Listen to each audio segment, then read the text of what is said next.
Magandang oras mga ka-art lover. Nako, magulantang ang inyong kaluluwa dito sa malalaman yung revelasyon ni General Torre at General Marbil.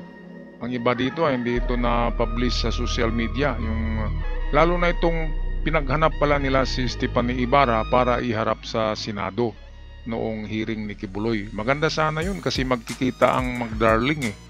Ang lalabis ni Kibuloy at saka siguro magkukulay pusit si Kibuloy pagkatabi niya si Stephanie Ibarra pag nandun na sa ano, di ba? Kasi tatanungin niya eh kung sila ba'y talaga ay merong relasyon. Ang sagot niyan ay I invoke my right. Yan palagi ang sagot eh. Anyway, narito ang video atin panoorin, courtesy ng PNP. After nearly a month of daily attempts to arrest Pastor Apollo Quiboloy and his cohorts inside the KOGC compound, which is 30-hectare property in Davao City, on September 8, 2024, he was arrested by the PNP. After various dramas have been witnessed by the public in relation to this arrest, and a number of victims of Quiboloy have slowly surfaced, approached us, and has given significant information about the illegal activities of said personality committed repeatedly over the years. With the painstaking efforts made by the law enforcement agencies, significant revelations were made to our investigators which are relevant to the prosecution of Quiboloy and his illegal activities, particularly in the highly technical scheme qualified trafficking in persons committed by him and his cohorts. Next slide, please. The kingdom of Jesus Christ was founded, yes. I think ito yung tanong kanina na next po, next na. Next slide. Thank you. Kanina, Pastor Quiboloy was asked kung ilan yung members of the KOGC. And publicly announced that their members have reached about 8 million followers. However, based on the interviews conducted by us, only about less than 8,000 members are believed to be currently active members of the said religious denominations worldwide. And nakita po ninyo sa screen yung breakdown. And these are all, they were all supplied by some of the members akin to the dynamics of KOGC. Ito yung totoong bilang pala ng lahat ng membro. Sabi na nga ni Arlen Stone noon na mayroon lang 6,000 ka-membro na active ngayon sa KOGC at ang iba ay tumiwalag na Hindi daw umabot talaga yan ng 1 million. Ngayon, bakit nagkaroon ng 8 million, 7 million members? Kasi sinama nila yung mga kaibigan nila. Yung tinatawag na covenant members, yun yung mga senador kasama yung kanilang mga constituents, mga botante nila, yung kanilang mga tauhan ng bawat senador. Halimbawa, Senador Robin Padilla, mayroong 1 million followers. Senador Bungo, mayroong 600. Bato, mayroong 500. Cynthia Villar, mayroong 1 million. Kaya umabot ng 7 million to 8 million covenant members. Hindi lang sinabi na na friends. Covenant members lang yan. Lahat naman yan ay akala ni Kibuloy ay magagamit niya sa mga eleksyon. Kaya tuwing eleksyon, maraming nagpa-endorse sa kanya, kaya yumayaman siya lalo kasi siyempre nagbibigay yun ng abuloy yung mga politiko, di ba? Abuloy kay Kibuloy. Kasi meron ngang 8 million members. Sabi niya, hindi kasi naintindihan ng iba na covenant members lang yun. Kaya nagpa-endorse sila kay Kibuloy, kaya nasasayang di ba? Bakit hindi nanalo noon si yung nagpa-endorse sa kanya na Gibo Teodoro, di ba? Bakit hindi nanalo? Dahil hindi sila 8 million. At hindi lang yan, tingnan, di ba?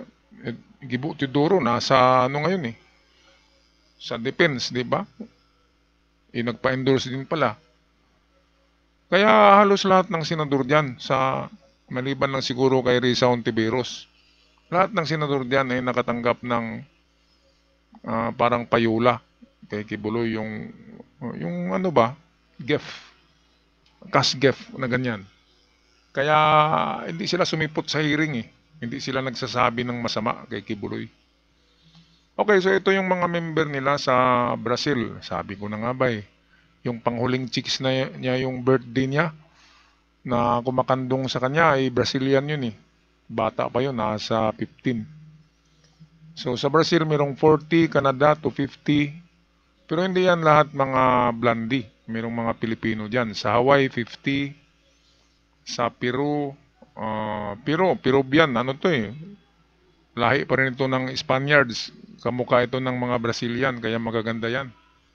Magaganda. Yung mga Ukrainian naman, marami din yung Ukrainian kasi yun ang unang batch eh, mga Ukrainian. Okay, patuloy tayo sa video.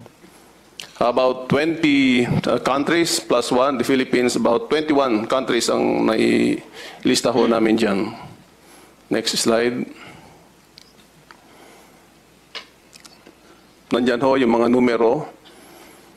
Ayan, international pala tong si Mang Kanur eh. Lahat ng putahe na titikman eh. Ito, Germany. Yung Jack Scholz, sigurado yung Jacqueline Scholz. O Holtz ba yun? Jacqueline Holtz? Siguradong German yun. Ito, sabi ko na, merong 10 Ukrainian na kasama ni Sophia.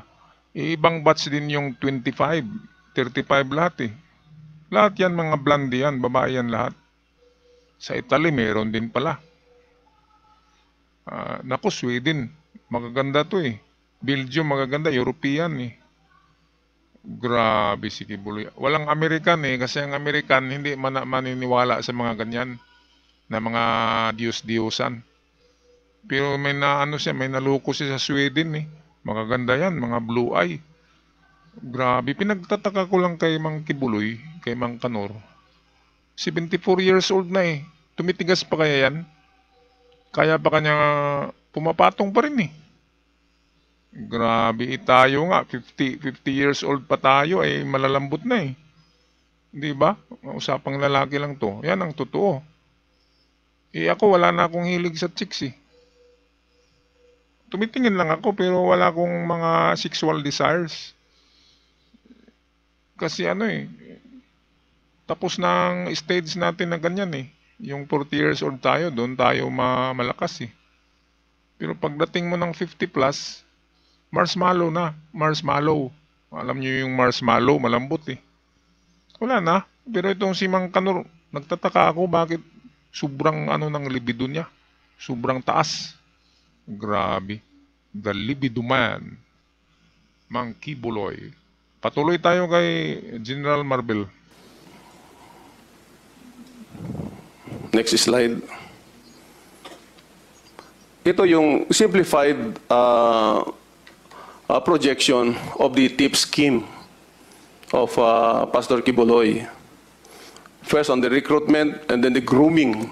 Doon sa grooming, there will be separation kung sino ang prospect nila na maging subject of the sexual exploitation. Doon naman, hindi mag-qualify, doon sa standard, pupunta sa ordinary miracle worker for the forced labor eventually. Next slide. Kanina we were talking about the difference between the lifestyle of the pastoral and members of the simple workers. Next slide. Just please return to one of the Yes, General previous slide, Torre. if baka makalimutan na ni Colonel Marantan. This room is the bedroom of Mr. Kibuloy in the Bible school. Aba. Ganda. Bible school, school.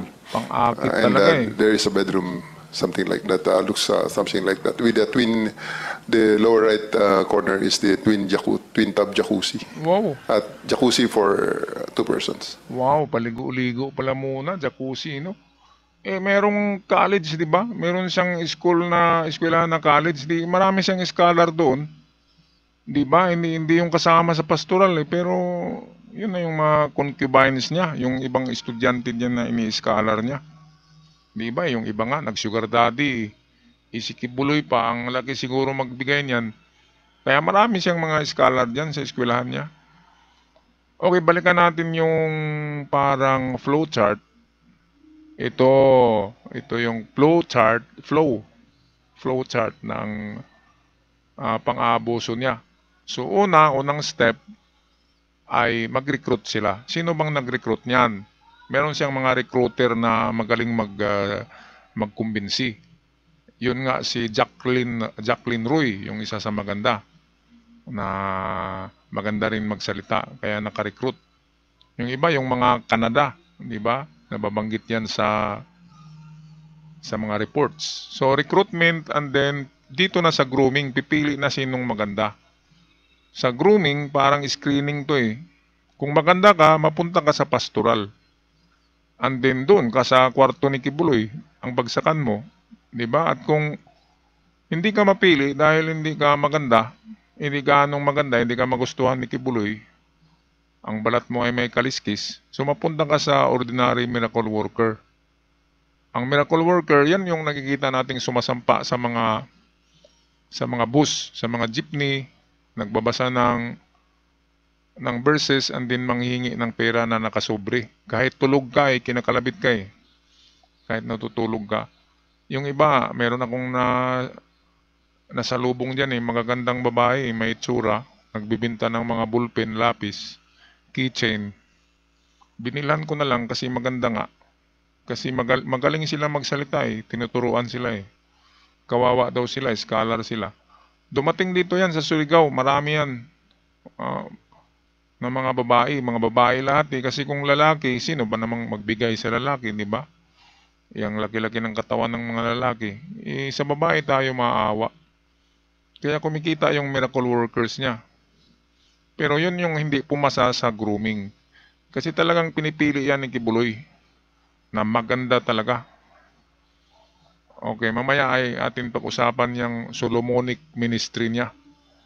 Pagdating natin sa topic na yun. Okay, so balik tayo kay dito sa kwarto ni Apollo Kibuloy na naku, ang ganda oh. Pang-akit talaga yung kulay, romantic eh. Romantic, meron pang ano eh, itong jacuzzi. Wow. 'Di ba? Ang sarap niyan eh. Dalawa kayo diyan sa bathtub. Mainit-init. Grabe talaga ang buhay ni Mang Kibuloy. Ngayon wala na yatang jacuzzi. Okay, so balik tayo sa video. Narrative of the pastorals. Yes, Colonel Marantan. This is where the sexual exploitation oftentimes is being perpetrated. Next slide. Yan po yung difference na sinasabi kanina ng mga kasama natin ng mga resource speakers.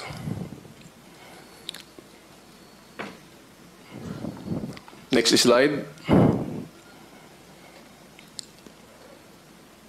On sexual exploitation perpetrated by Kibuloy after victim is groomed and ready for sexual exploitation, and victimization continued repeatedly through the years and by generation. Through his preaching with the inner pastorals per narrative of the former pastorals, Kibuloy aimed to acquire 1,000 women anchored on the biblical story of Solomon, King of Israel, who had 700 wives and 300 concubines. Ito yung pag-usapan natin na si King Solomon, ang kanyang idolo, na gusto niyang gayahin na merong 700 wives, 300 kabit or concubines. Ngayon, ang hindi alam, akala kasi natin na hindi tayo nagbabasa ng Biblia, na si King Solomon ay malibog kasi maraming asawa. Hindi ganyan. Si King Solomon ay pumipili ng asawa. Hindi siya pumipili ng maganda na katulad ni Kibuloy na maganda, virgin at bata. Ang pinipili ni King Solomon ay through political reason. Ang pinipili niya ay anak ng hari, anak ng mga duki, anak ng mga chieftain, anak ng mga importanteng tao sa bansa, sa ibang bansa, sa ibang teritoryo, sa ibang tribo. Mga tribo noon eh. Mga anak ng chieftain ng mga tribo ang inaasawa niya. Anong rason? Ang rason diyan ay para hindi siya galawin. para meron siyang proteksyon sa mga tribes. Kaya napakaraming tribe members si King Solomon eh. Kaya nga yumayaman si King Solomon kasi ang mga tribo ay nagbibigay sa kanya ng mga ginto, ng mga regalo. Ngayon, ikumpara natin kay Kibuloy. Si Kibuloy pinipili niya virgin, bata, pero galing sa mga mahihirap at broken family. Ibig sabihin, walang political motive ang kanyang pagpili sa mga babae, kundi sexual motive lamang. Klaro yan, di ba? Hindi katulad kay King Solomon na proteksyon kasi asawa niya ang anak ng hari sa tribo eh. Paano siya girahin ng hari ng ibang tribo? Yung mga anak nila asawa ni King Solomon. Di ba? Nako, si Kibuloy, hindi niya nagaya ang ginawa ni King Solomon. Yan ang totoo. Akala niya nagaya niya sa sexual na paraan. Pero si King Solomon ay hindi niya kayang magipag-sex sa 1,000 kababae sa isang taon. Yan ang totoo. Ginawa lang yan ni King Solomon para sa proteksyon at para sa political reason. So klarong-klaro na mga kababayan, mga ka-art lover. Hindi malibog si King Solomon kasi kaya nga pinili ng Diyos yan na isa sa kanyang mga paboritong tao sa mundo. Kaya nga biblical person si ano eh. Si Kibuloy iba yan eh. Yan ang lineage ni Mang Kanor. Si Mang Kanor, nalampasan pa niya ang abilidad ni Mang Kanor eh. Okay, patuloy tayo kay General Marbil Ature. Next slide. Believed to have victimized around 200 women already.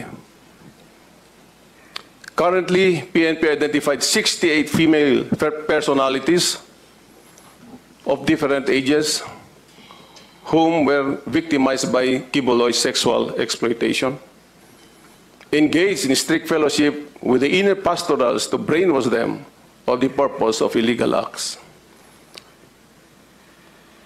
Kibuloy capitalized on the existence of angels of death to sow fear among inner pastorals. Doon pumasok yung matinding compartmentalization na kahit magkakatabi sila, hindi nila alam yung mga nangyari sa kanila.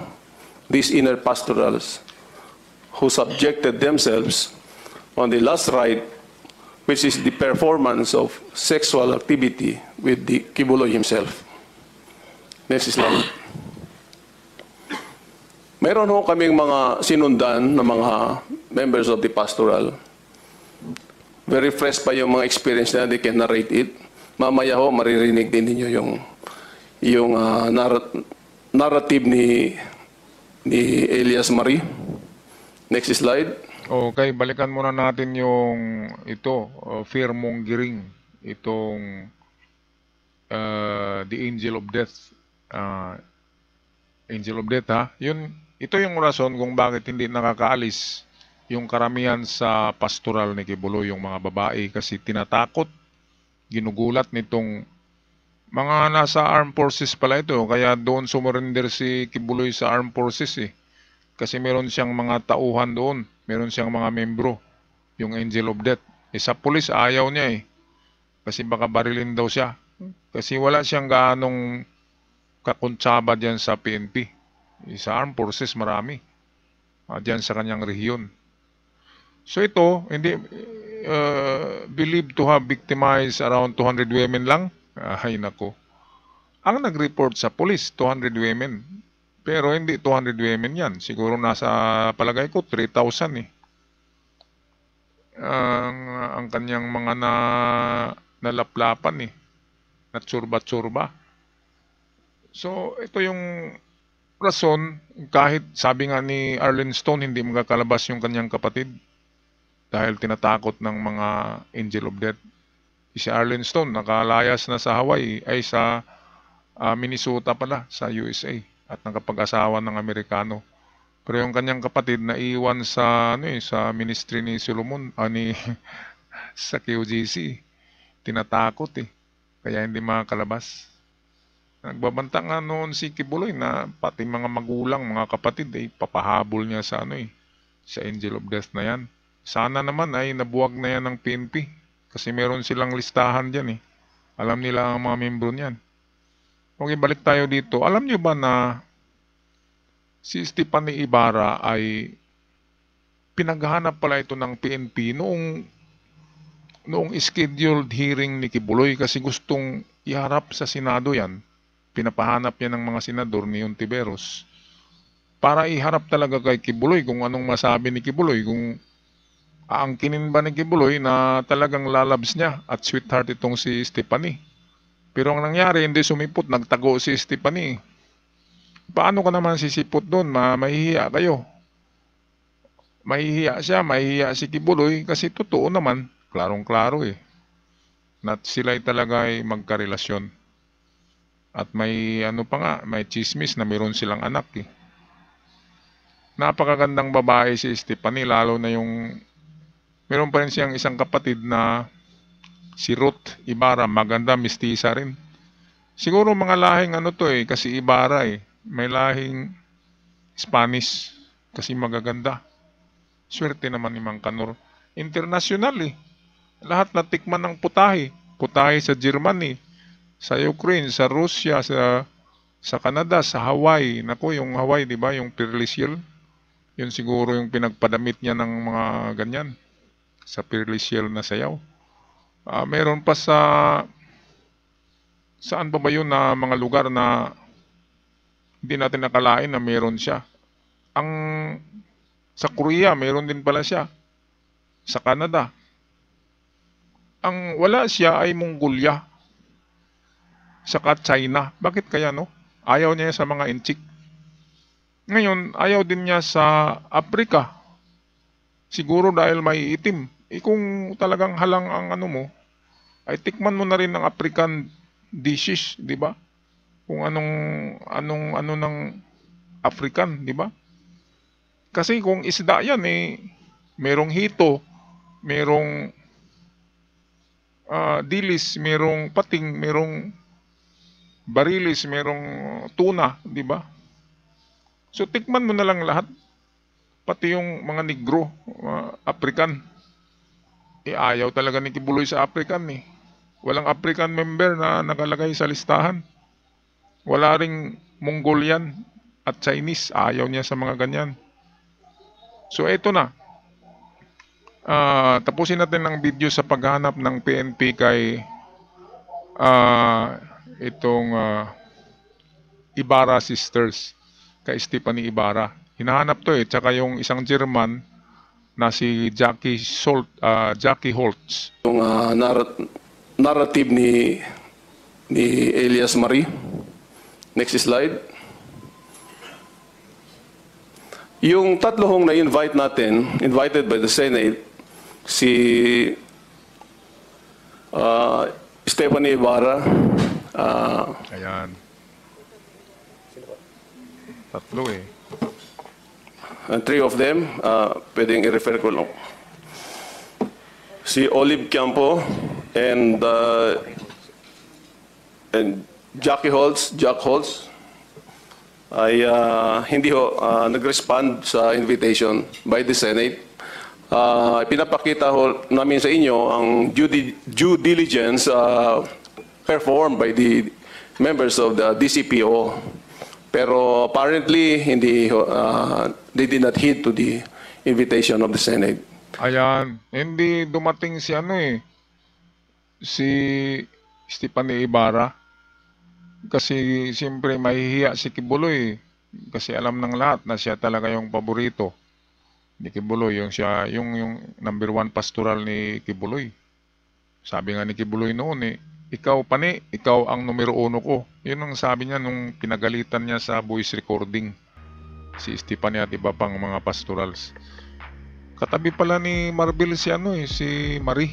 Itong si alias Marie ay maganda rin ito, pero Filipina beauty ito, pero maganda talaga. Grabe. Pero yung si Stephanie Ibarra, yun ay mistisa kasi yun. Ibang lahi yun.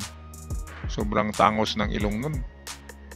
Maganda talaga. At imagine, 2-year-old pa lang ay pinaano na ni Kibuloy hanggang sa paglaki. Kaya talagang groom yun ang totoong groom pastoral ni Kibuloy, si Stephanie Ibarra.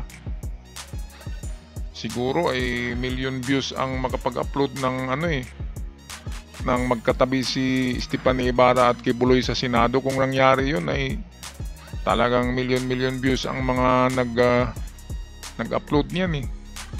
Sana sa next hearing ay nandyan na si Stephanie Ibarra para masaya ang lahat na magkatabi sila ng kanyang lalab ni Kibuloy. Kasi sabi nga ni Stephanie Ibarra, bigay niya lahat ng kaluluwa niya at katawan kay Kibuloy dahil anak ng Diyos. At si Kibuloy lang ang nag-aangkin sa kanyang kaluluwa at katawan. Yun ang sabi niya, yung isang yung sabi niya sa kanyang YouTube channel. Okay, so tapusin na natin ang video. Ako'y magpapaalam na, mga ka-art lover, mga kababayan. Huwag niyong kalimutan i-subscribe ang ating channel. Maraming salamat at ingat palagi.